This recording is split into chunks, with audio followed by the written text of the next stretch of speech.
Every man has his heroes, and every life is made up of stories. Heroic Stories is a series from heroicmen.org to find out why some men choose the harder path in life, even when it means losing everything, how they survived, and who they are today. These men seem heroic to us, even if they don't call themselves that. They seem to have an extra strength in their system, extra grit to battle doubt and find purpose. All of these men are seeking divine friendship with God, and they all believe in building up faith, building up men, and building up our future.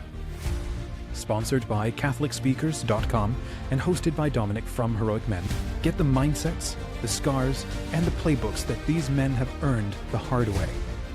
Heroism isn't born, it's made, and these are their stories.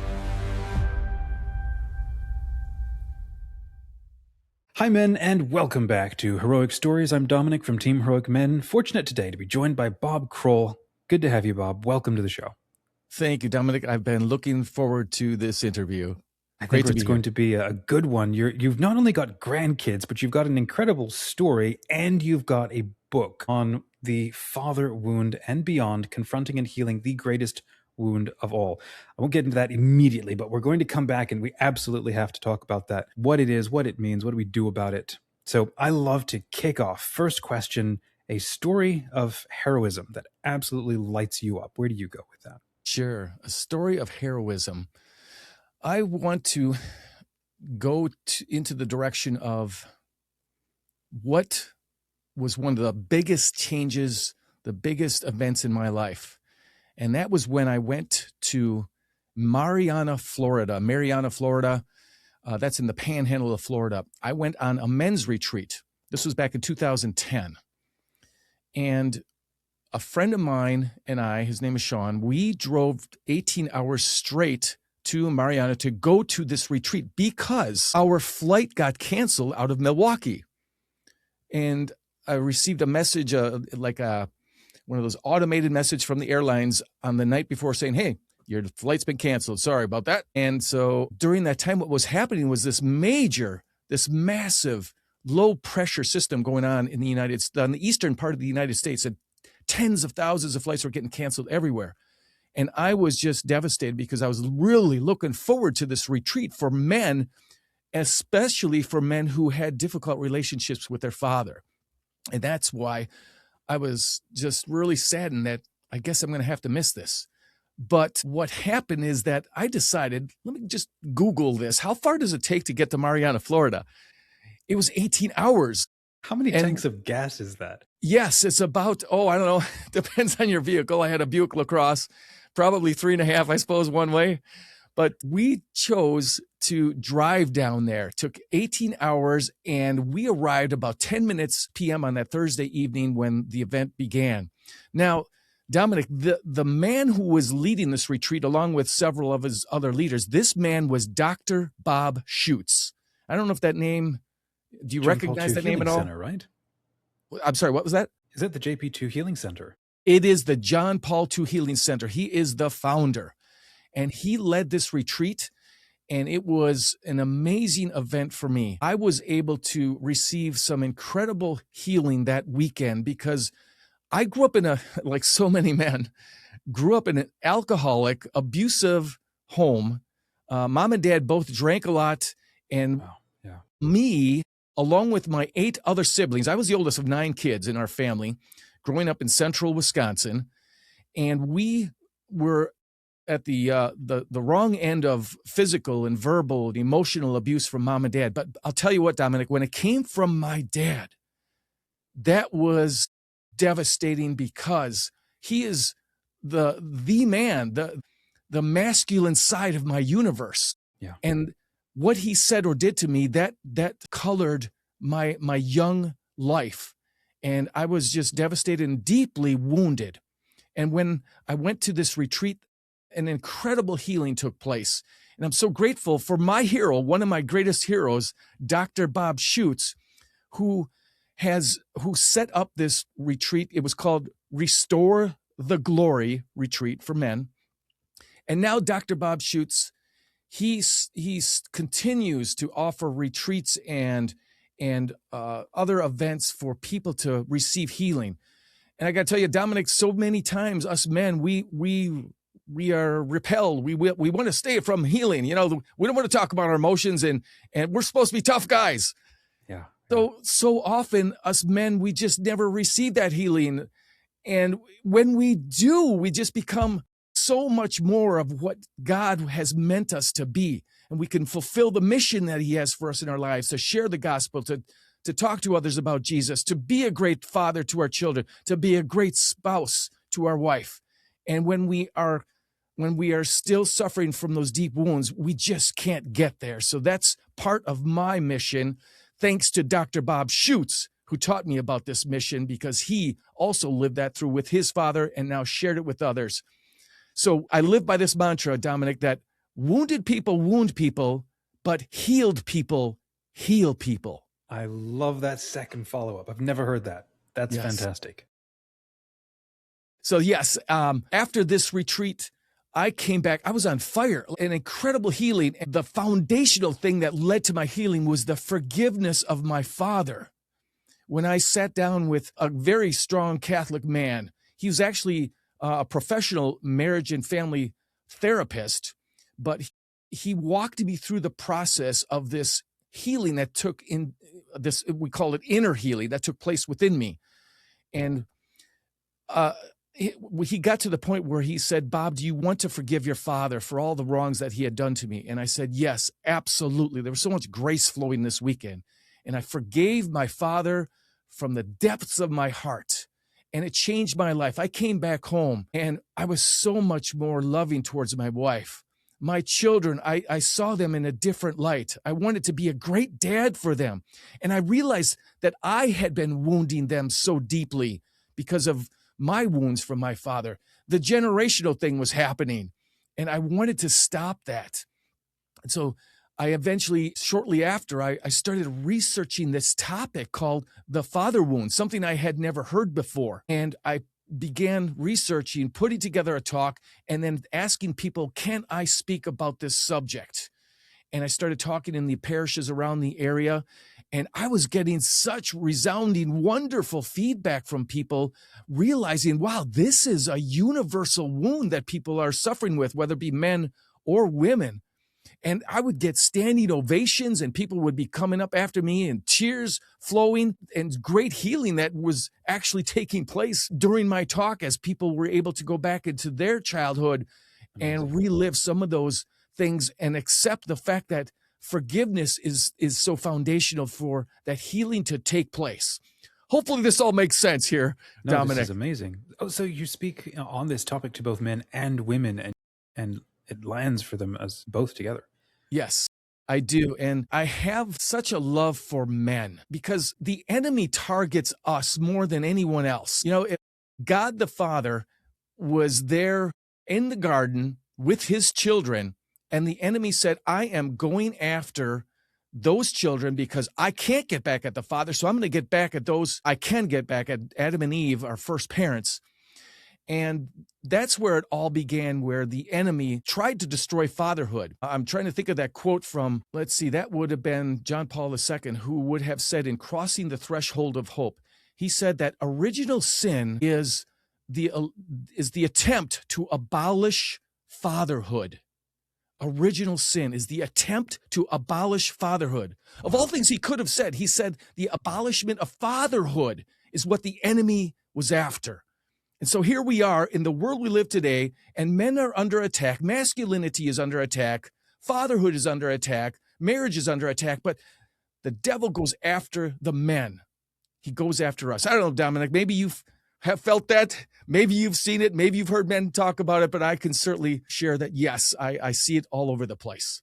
Absolutely. No, this is fantastic. I've just got a laundry list of questions now running through my mind. Sure. I'd like to come back to a little more of your story, if it's okay. I'm curious to paint a little bit more of a picture, if you would, of your dad and your family. I am assuming we turn to substance abuses or addictive behavior because there is an incredible amount of stress that we're under. Yes. There's an abandonment of our own that we're navigating, which doesn't absolve our decisions necessarily or dissolve them. But what was going on perhaps in their life that was setting them up for you to then, because then I want to ask about how were you able to forgive and to find Yes. that and for that to make sense? But first, yeah, a little bit more of your origin story there. Sure. Thank you for that question. So we grew up on a dairy farm. When you have 9 kids, it's hard to make ends meet. My father was given, not given, but for a very small bank loan. His parents gave him the farm. They went to the bank, and my dad inherited the farm and then took out a small loan to, help pay for the new house that my grandparents would need to live in town. My dad actually went to a technical school to be an auto mechanic. He loved working on cars and trucks, and that was his passion. And all of a sudden, he was given 200-acre farm with about 20 or 30 cows that he would have to milk now. That was not his passion, but yet somehow he had to do something to support the family. And therefore, he kind of had to put his passion aside of the automotive world and become this farmer. Well, when you're doing something that you don't really want to do, you're kind of forced into it. Well, that puts you in a stressful situation right away. Now, my mom also, she comes from an alcoholic, broken home, a father who was also drank a lot. There was a lot of verbal abuse in her home. So you bring these two people together as a couple, my mother and my father. I should also mention, Dominic, that my dad's dad, my grandfather, he was an alcoholic. So there was this alcoholism that goes back a ways, and the wounds that they received from their parents, I don't think had been healed at that point in their lives as young parents. So now here they are wounding us, wounded people wound people, and now my siblings had to deal with this. And I'll tell you, Dominic, there in my talks, I sometimes just don't hold back punches because it helps people relate to how difficult things can be. There were times when my hair was pulled so violently, it felt like my scalp was coming off of my skull. Smacked and slapped and hit. It was terrible. And it was not just me receiving that, but when I would see my siblings receive that, I was getting a secondary wounding there, that trauma of seeing my siblings being hurt too. So things Can like I ask that. Where you were in the pecking order? Were you the eldest? I was the oldest. Yeah. Okay. So, just based on my own family, I have 4 boys, and sometimes the oldest, because of an immature father and fathering, sometimes the older ones get a little more of the bad end of the stick here, because as you go on as a father, you hopefully become a little more calmer and things get a little better. And so the younger ones maybe didn't receive as much. But anyway, yes, I was at the top of the pecking order, I guess you could say. And so mom and dad, the arguing, the screaming, the yelling, it was like a daily thing that we had to that we had to go through, just the two of them yelling and screaming at each other. So there was always in the back of my mind, is their marriage going to make it, because of all of this anger, stress, and everything they were going through, and the inability to handle what was sent their way. And so they drank alcohol. They drank to drown their sorrows and put them in a different state of mind so they could put away their worries for at least a few hours or a day or two until reality came back, and then it started all over again. The one thing about my father I can always remember, though, Dominic, whenever he hurt us, he always came back to say he was sorry. And that was a beautiful thing. He knew that it wasn't right what he was doing, but unfortunately then he'd go back into the same old rut again, and we'd be hurt again. And so that happened throughout my young childhood into my teen years, and I rebelled against him during my teen years. I'm like, this is just so wrong. As I got older, 15, 16, 17 years old, I'm like, I was starting to yell back and defend myself, not physically. But how did your teen years, how did you change? How did you react to all of that? Yes, I did not want my dad around. There was a point where I wanted him out of my life. I even say in my talk that I wanted to kill my father. I mean, it's as horrible as that is to say. I was to the point I just didn't want him around anymore. As a son, you're supposed to respect, honor your father and mother. And I struggled with that. I wanted to be a good Catholic young boy. We were raised Catholic, and I wanted to be strong in my Catholic faith. I wanted to honor my mother and father. It was so difficult to do because of the abuse that we had gone through. So, So yeah, moving, does that answer kind of some of your question, or at least part of it your question, does. Dominic? My goodness, yeah, it paints a picture of the pressure cooker you were all in, and I imagine Hmm. over time it didn't get easier. So fast forward, and now Yes. you're all the way down in Florida Hmm. at a healing retreat. What state were you in walking up to that event? Were you harboring still a lot of that anger? Had you already started thawing some of that out, and this was just the straw that broke the camel's back, and you were ready to make a change? Or was it a much more dramatic discovery that happened at this event? Well, I'll tell you, Dominic, the discovery, one of the biggest discoveries before this event was the fact that I had to read a book called Wild at Heart. And that's by Chris. Jonathan Eldridge or something? Yes, John Okay, Eldridge, a great John Christian Eldridge. writer. Yes, and also who's well into the masculinity world and helping men to become better. I had to read this book. And Dominic, about a third of the way through this book, there was a chapter on what was called the father wound. I had Yeah. never heard this term before.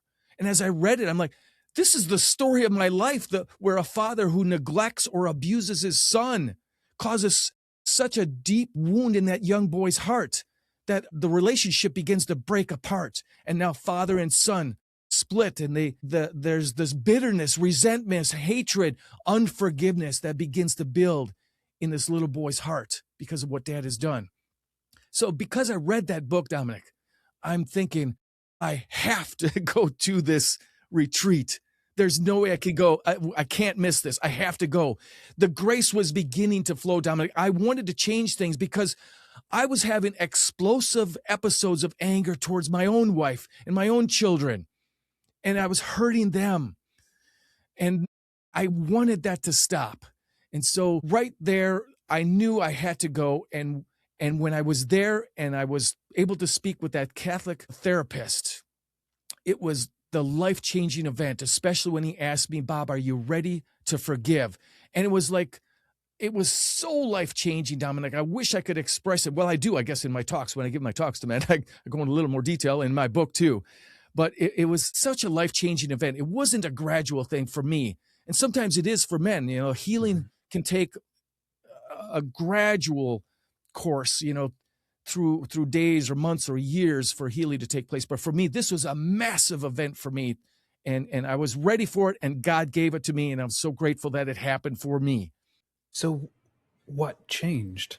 How do you think you were able to make that change, and what happened afterward? Yes. So I came home realizing that weekend, that forgiveness was so important for healing. And in my research, I just discover time and again and again and again, forgiveness is what sets our hearts free.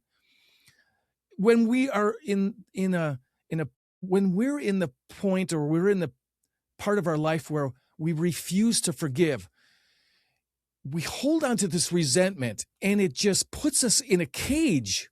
We have a stronghold built around our hearts.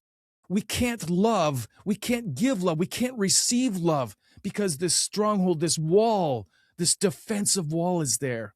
And when we can break down that wall, wow, now we can forgive, we can show others love, we can accept love more easily, we can become more humble. And that's what happened to me. I was able to give my wife so much more love. The barrier had come down. I was able to offer my children so much more love. I would kneel down by their bedside at night. Never before doing this, but now I was able to realize how important me in my children's lives, my boys' lives. I would kneel down by their bedside and I would say, Jason, I'm so glad you were born. Kyle, I'm so proud of who you are. Jared, you make me so happy. I'm so glad you're my son. Things like that I told my children, Dominic, and then just such a greater love for my wife. I was able to, that wall had been broken down. Now, how can a man love his wife like he's supposed to, like God asks us to, by sacrificing for her, by not getting angry, by offering love instead of this anger that had been so much a part of my life, by giving her attention and the affection she deserves and desires. That was what I was able to do, Dominic, in such a a life-changing way. And what a grateful event that was for me. And this is what I want to share with others, that we need to break down this barrier of unforgiveness, resentment, and the hatred and the anger that we have for so many others in our lives. Maybe not just dad, but so many in our lives. Let's break down these barriers so we can do what Jesus asks us to do. Love the Lord with all your heart and your mind and soul and strength, and love one another as yourself. And how often can we not do that because that forgiveness has not been removed from our hearts? What do you say? I'm assuming you've encountered this at your talks when, let's say, a young man or someone comes up to you and they go, yeah, there's a wound, but I can't forgive him. There's no going back. We can never have a conversation. It's an unwinnable case. It's an unsolvable problem. Yes. Have you ever said something that made somebody turn around or perhaps start changing their mind, Sure. start changing that journey? Yes, I have hopefully planted a seed when I hear things like that, because yes, I have run into people who say, I will never forgive my father. A guy I work with, his name is Scott. Scott, told me tragic things that happened to him as a child. He went to school without his jacket on and came home sick, and dad blamed him for not having a jacket and scolded him, and just, he's 5 years old and he's getting blamed for being sick. And he said, and there's more to the story, but Scott said, I can't forgive him. He died. He's no longer with him. And Scott said, I'll just never forgive him. I told Scott, Scott, if everyone in heaven has forgiven everyone of everything, so we have to forgive. So at least I planted that. And it's so hard. Dominic, it is so hard to forgive. It's one of the hardest things we could possibly do, is to forgive someone who hurt us so deeply. And yet in Colossians 3:13, St. Paul tells us, just as the Lord has forgiven you, so also you must forgive. We must forgive. Let's go down that for a second. Yeah. How does the Lord forgive us? What does that even mean? Sure. If you're like me, Dominic, you're a sinner, okay? We probably all are sinners. I think we're all sinners, And so when we sin, we ask for God's forgiveness. That's why there's the great sacrament of reconciliation, of confession, and God forgives us. Now, as God has forgiven us, well, then let's turn around and forgive the person who hurt us. We've offended God. Now, what about those who have offended us? Are we to say, hey, God, forgive me. I did something wrong. Okay, I wipe my hands. I'm done. Good to go. Let me move on with my life. No, there's more to the story. Just as God has forgiven us, now we need to turn and forgive those who have hurt us. We have to do that.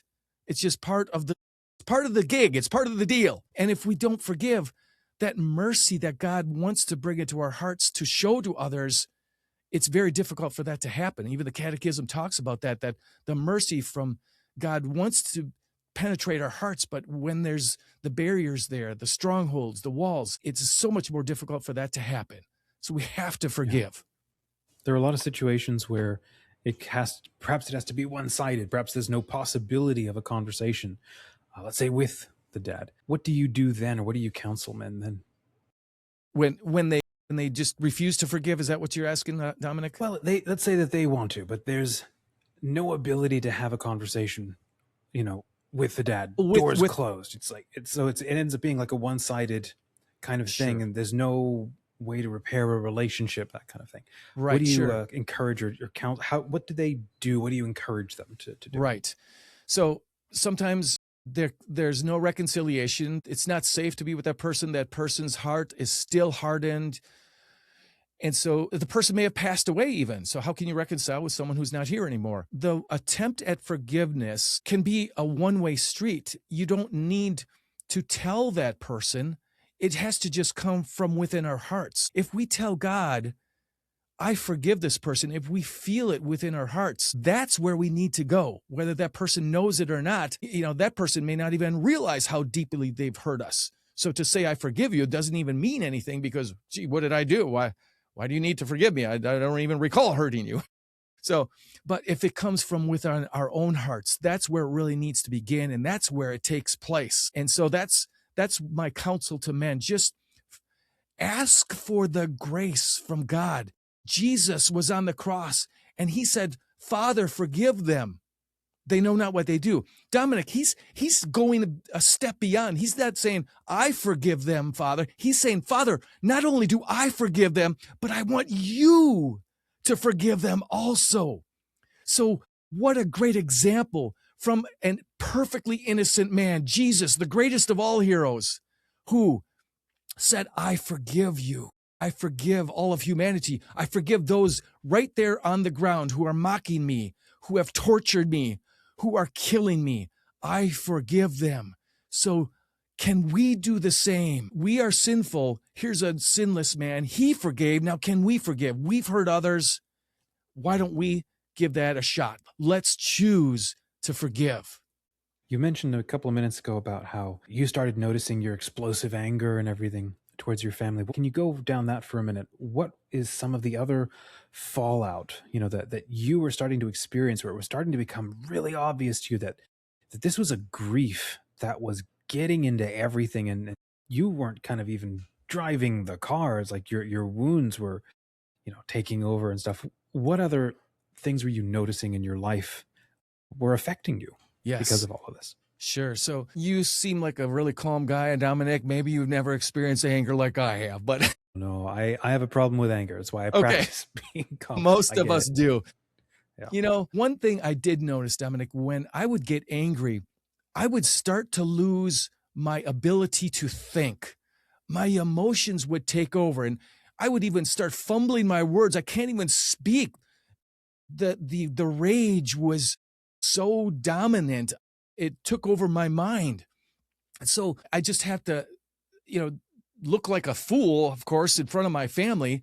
And I had to later apologize for that, that hopefully I had the grace to think about, I did and sometimes didn't, ask for forgiveness for my children and apologize, say I'm sorry for having hurt. But the anger has this way of distorting our way of thinking and the logic and all of that. Our emotions just take over. And when emotion takes over, we start seeing bad things. We look at our world today, we see riots and people hurting other people and just getting so angry because they're not thinking clearly. This is what rage can do to us. And we're seeing it so often in our world, and it's increasing in our world right now, I think. So that's one thing I saw.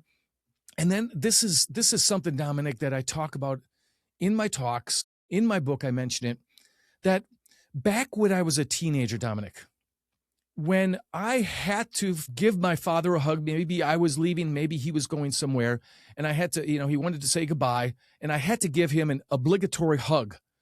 I would hug him and surround him with my hands like this in a fist because I didn't want to touch him. He was repulsive to me, but yet I had to do it. I just felt obligated to do that. Well, as my 16-year-old son, Kyle, my oldest, one day I gave him a hug and I realized that his hands were the same way as mine when I was a teenager. He was hugging me with fists. And that means that you don't mean it. You don't mean the love that's supposed to be shared when you give someone a hug with your hands open and you embrace them. And so I was realizing at that moment, I was wounding him in the same ways that my father had wounded me. It was an eye-opening moment. And now, Dominic, my kids, they know I talk on this topic, the father wound. They know I wrote the book, of course. And there are times, even after I wrote the book, when they'll say, Dad, you just gave me a father wound. And so I love those moments where I'm like, yep, you're right, son. I am so sorry. Will you please forgive me?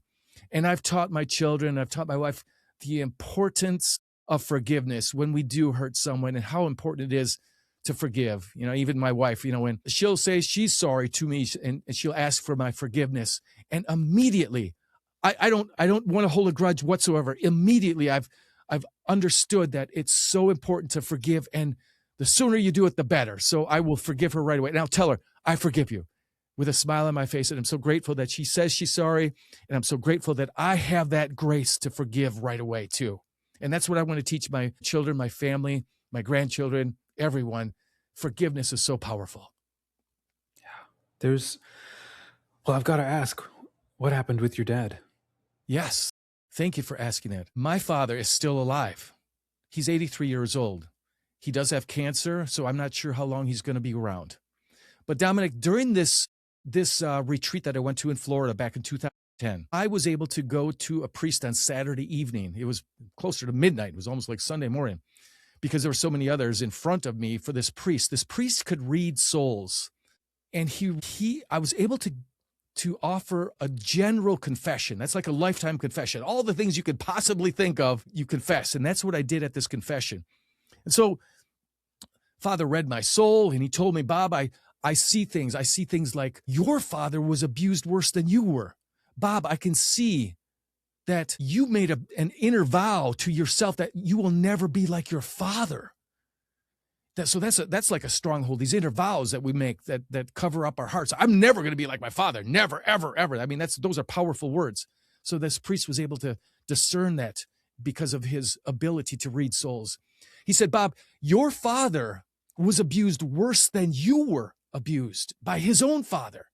And he told me, this abuse goes back 5 generations. And then this priest told me, Bob, you have been given the grace, the assignment, the duty to break this generational curse. And so what a blessing that was. And at the end, he asked me, Bob, what would you like for your penance?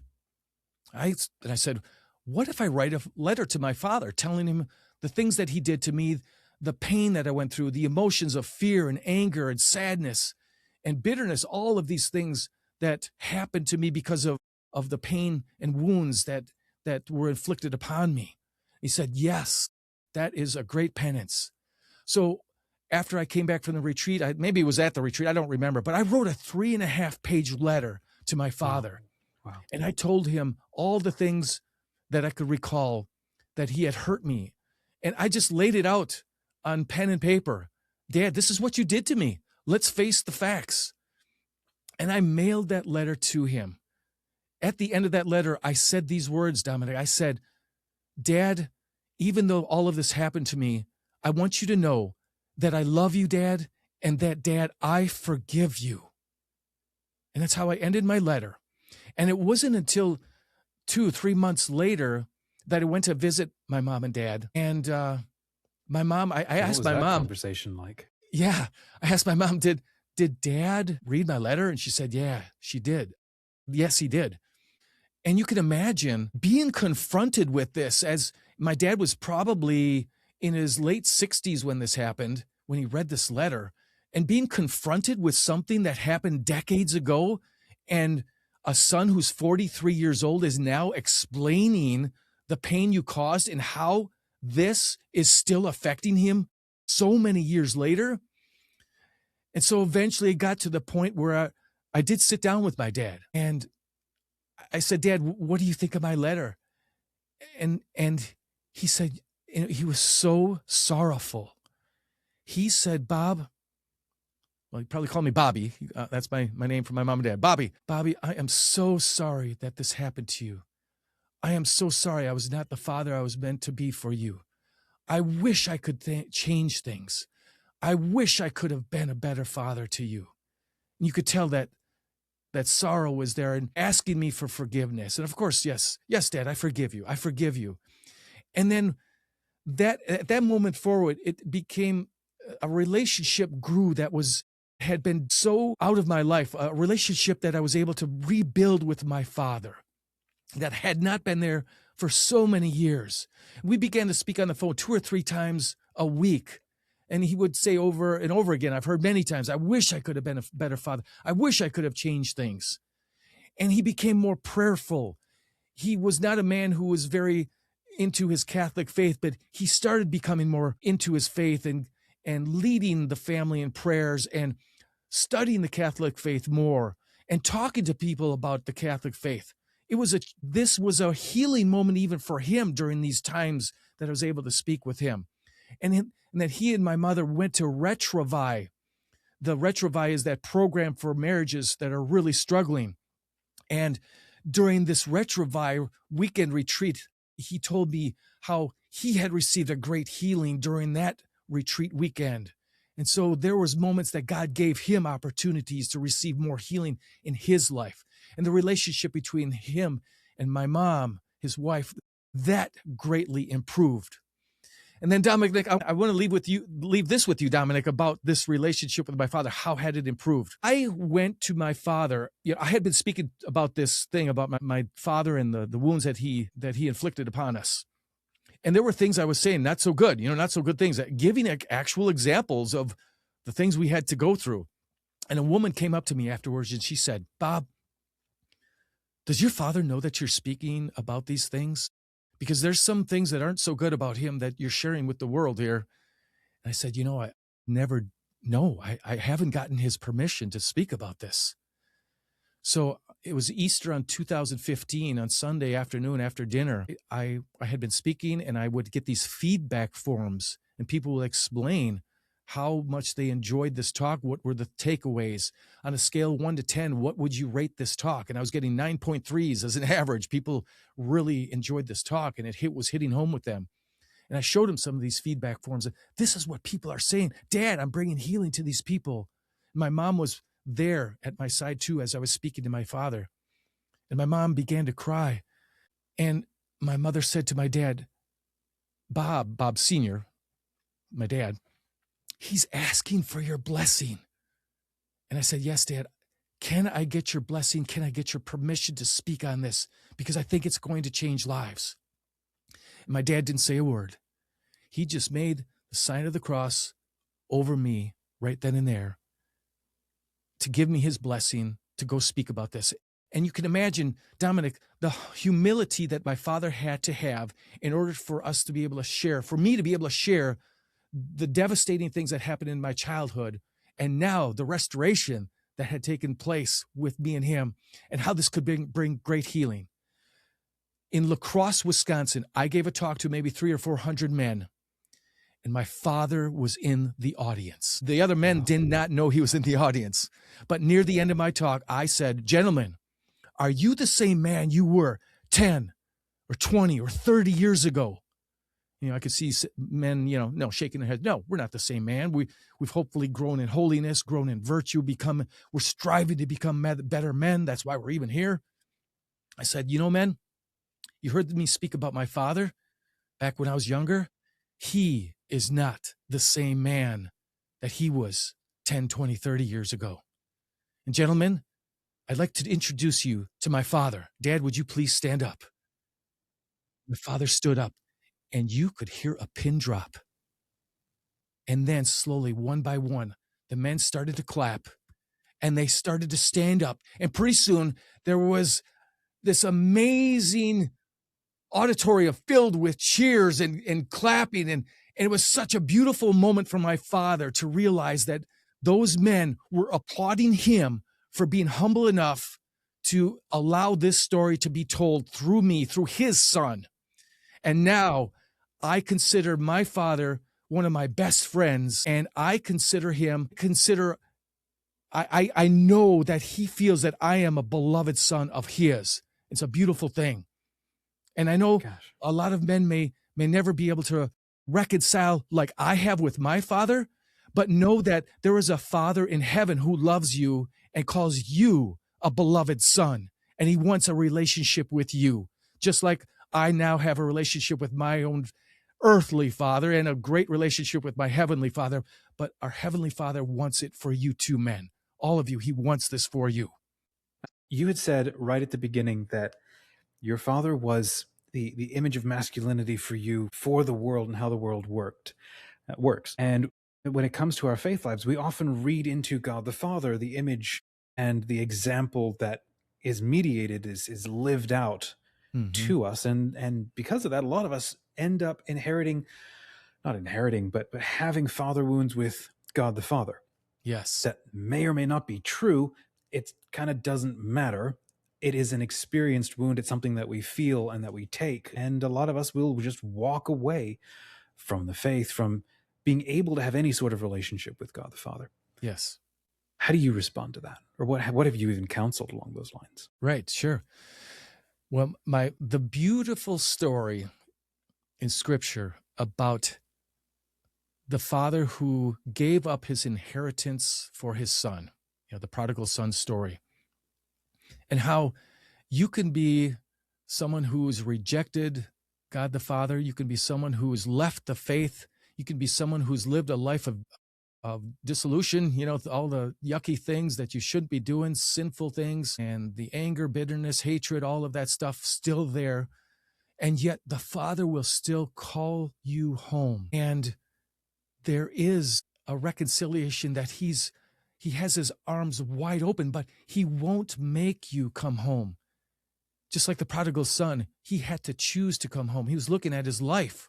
And I ask the men to do this. What is your life like without God in it? Don't you want to have that relationship, that masculine relationship that we all desire? We all have a desire to have to someone who's in that masculine position to tell us, you are beloved. You have what it takes to be a man. You can do all things with my grace. And that's what I want men to understand. And this beautiful story in Scripture helps us to understand that the Father's arms are wide open for you, even though your father may have rejected you and abused you, neglected you, didn't want to have anything to do with you, divorced you, left the family. Reconciliation is basically impossible. Yet you have a Father in heaven who is there, who wants to replace any relationship that didn't work out for you. He is there for you. Just open your hearts to him. Open your heart to God the Father. He is a loving Father who is perfect. He's a perfect Father who loves you with an affection that you can't comprehend. And yet that love is there. He doesn't call us sons that are loved. He calls us sons that are beloved, incredibly loved, eternally loved, infinitely loved. We are beloved sons of the Father, and he wants us to know that, and he wants that relationship with us. I love the fact that you brought up that story, because I learned an additional element to that story coming out of Hebrew culture, coming out of the Jewish culture of the time, that I had never, ever even known. It was a Christian pastor was sharing this, and I saw it, and he was retelling it. And he said, there's an additional layer to this story, which is when a son or somebody would act the way that prodigal son did and ask, or wish that his father was dead so that he could have his inheritance now and then go off and spend it, and then for him to come back. So apparently this was a thing, this happened. What the village would do is they would all go and they'd grab an extra piece of pottery, and they'd all go line up the main street as he's coming in, and they would all smash those pots, and they would all yell at him. The community would yell at him and say, if you ever act like this again, may you be smashed as these pots are smashed. May this kind of punishment be visited on you, right? So now we can understand why the father runs ahead of everybody to meet his son on the way and then walk him through town. Now nobody can smash nothing, because normally the father would sit at the end of the line, the gauntlet, and wait for the son to come and apologize at his knees with, and the father even wanted to preserve his son from that experience, that additional trauma, that shattering, right? That's a whole new layer to this story that just makes it even more incredible. Yes, thank you for sharing that. That's something I had not heard before. I love it. That's beautiful. Who's somebody that you want to be a hero for? Somebody that you want to put heroic action in your life towards serving? And of course, God and your family are givens. So who are you here for? Right. Yes. And I know you said God and my family are given, but I definitely want that for my boys. I want them to see me as their hero. And I'll name some more, but for sure them, because when you leave this world and what's that word I'm looking for? Your legacy. There we go. So when you leave this world and your legacy for your children, you want them to know that you were a faithful man. You were a great father. You were a great husband. And I want my children to know that. Dominic, I got to tell you, the after effects of being healed myself, my two older boys are married to beautiful Catholic women, and they are faithful men. They go to Mass every Sunday. They are not afraid to share their faith. My third oldest, not married yet, also a very faithful Catholic young man. And my 18-year-old also growing into his faith too. It's so beautiful to see this. And I want them to live a life of a heroic life. I want them to live a heroic life, and I hope I have that influence on them. But to get back to your question about others beyond God and family, Dominic, I want to be a hero to other men, and specifically Catholic men.